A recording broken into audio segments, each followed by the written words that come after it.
கொடை வள்ளல் கர்ணன். கார்த்திகைக்குப் பின் மழையுமில்லை, கர்ணனுக்குப் பின் கொடையுமில்லை என்பது பழமொழி. அந்த அளவுக்கு கொடை வள்ளலாக திகழ்ந்தவர் கர்ணன். எதைக் கேட்டாலும் இல்லை என்று சொல்லாமல் அள்ளிக் கொடுப்பதில் தனக்கு நிகர் எவருமில்லை என்று நிரூபித்துக் காட்டியவர். உலகில் எத்தனையோ நபர்கள் தான தர்மங்கள் செய்தாலும் நாம் இன்றுவரை மிக சிறந்த கொடைவள்ளலாக கர்ணனையே குறிப்பிடுகிறோம். இதற்கு உதாரணமாக ஒரு நிகழ்வை இங்கு பார்ப்போம். ஒரு சமயம் அர்ஜுனன், என் அண்ணனாகிய தருமரே சிறந்த கொடைவள்ளல், யார் எதை கேட்டாலும் மறுக்காமல் தருமர் கொடுப்பார் என்று கர்வத்தோடு கிருஷ்ணரிடம் கூறினார். அப்போது கிருஷ்ண பகவான் சிரித்து கொண்டே, என்னோடு வா என்று தருமர் இருக்கும் மாளிகைக்கு அழைத்து சென்றார். இருவரும் அந்தணர் வேடம் பூண்டு சென்றனர். தருமர் இருவரையும் உரிய மரியாதையுடன் மகிழ்வோடு உள்ளே அழைத்துச் சென்றார். அப்போது கிருஷ்ணர், எங்களுக்கு யாகம் நடத்த உலர்ந்த சந்தன கட்டைகள் வேண்டும் என்று கேட்டார்.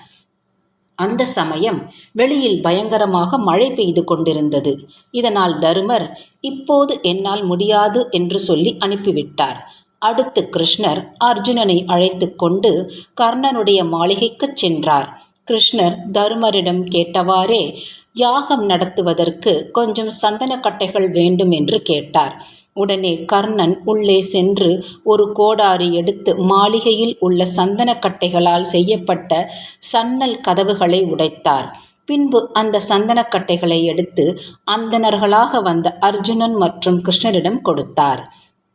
பின்பு கிருஷ்ணர் அர்ஜுனனை பார்த்து, தருமரிடம் சன்னல் கதவுகளை உடைத்து சந்தனக்கட்டைகள் தருமாறு கேட்டிருந்தால் நிச்சயமாக கொடுத்திருப்பார். ஆனால் நாம் கேட்காமலே கர்ணன் கொடுத்தான். இதுவே கர்ணன் சிறந்த கொடைவள்ளலாக இருக்க காரணம் என்று கூறினார்.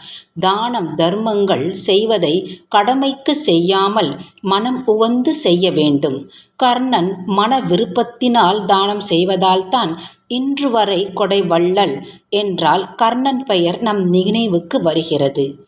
அன்பர்களே, கர்ணன் அளவுக்கு இல்லை என்றாலும் உங்களால் இயன்ற உதவியை மற்றோருக்கு செய்து மகிழ்வித்து மகிழுங்கள். வாழ்க வளமுடன். நன்றி, வணக்கம்.